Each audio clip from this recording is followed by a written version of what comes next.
वाह नील, तुमने बहुत शानदार अरेंजमेंट किया है। मैं सोच भी नहीं सकती थी कि जोधपुर में लोग तुम्हें इतना मानते हैं, तुम्हारी इतनी इज्जत करते हैं।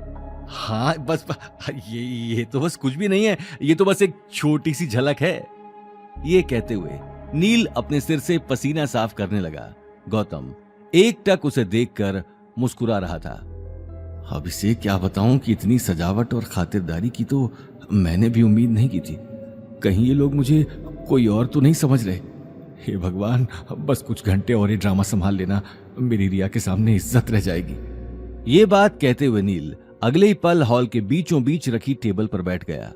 रिया और शनाया भी मुस्कुराते हुए उसके पास बैठ गए, लेकिन गौतम अभी तक थोड़ी ही दूरी पर खड़ा होकर उन्हें देख रहा था। गौतम को खड़ा देखकर सिकंदर भी उसके पास आ गया। इतनी खातिरदारी देखकर नील कुछ समझ नहीं पा रहा था, लेकिन साथ ही वो रिया के सामने अपनी इज्जत भी बनाए रखना चाहता था। सभी लोग कुछ ही देर में बैंक्वेट हॉल के बीचों बीच रखी शानदार टेबल पर जाकर बैठ गए।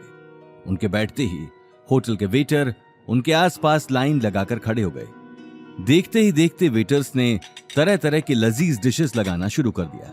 कुछ ही देर में टेबल तरह तरह के खाने से लबालब भर चुकी थी। ये देखकर रिया अपनी आंखों पर यकीन नहीं कर पा रही थी। मान गए नील तुम्हें, मैं सोच भी नहीं सकती थी कि जोधपुर में मेरा इतना शानदार वेलकम होगा। हाँ, अब तुम हमारी गेस्ट हो तो मैं किसी तरह की कमी नहीं रखना चाहता था। ये बात सुनते ही गौतम तिरछी नजरों से सिकंदर को देखने लगा। क्यों भाई मिस्टर घर जमाई, तुम हमेशा मंडी से सब्जी लेने जाते हो, आज तो हर सब्जी तुम्हें टेबल पर सजी सजाई मिली है। तुमने तो कभी अपनी जिंदगी में सोचा भी नहीं होगा, तुम्हारे लिए तो ये एक सपना ही होगा। अच्छा गौतम, अभी तक तुम घर का काम ही करते हो? मुझे लगा अब तो तुमने कोई ना कोई जॉब ढूंढ ली होगी। ये बात सुनते ही नील और शनाया एक दूसरे को देखकर जोर जोर से हंसने लगे। अरे इस फालतू आदमी को कौन जॉब पर रखेगा, इसकी शक्ल देखो, लूजर कहीं का। ठीक कहा भाई, इसने इतना घर का काम कर लिया है कि अब इसकी हड्डियों में शायद काम चोरी भर चुकी है।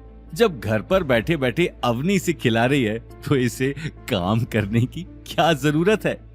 गौतम की आंखें गुस्से में लाल हो चुकी थीं, लेकिन रिया के सामने वो कोई तमाशा नहीं चाहता था, इसलिए वो बिना कुछ कहे शांत ही बैठा रहा।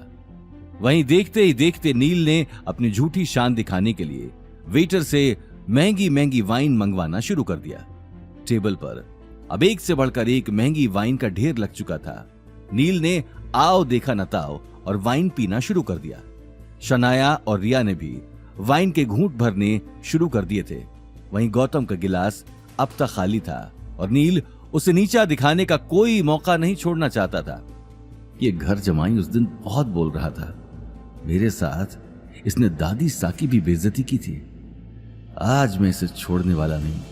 आज रिया के सामने मैं इसका वो हाल करूंगा कि ये यहां आने पर भी पछताएगा। हाँ, क्या हुआ गौतम द ग्रेट, तुम्हारा ग्लास खाली है? तुम कुछ ले नहीं रहे? ये इतनी महंगी महंगी वाइन्स तुमने अपनी जिंदगी में नहीं देखी होंगी और ना ही कभी देख पाओगे। आज मौका है, पी लो जितनी पीनी है। तुम भी क्या याद रखोगे कि किस रईस से पाला पड़ा है।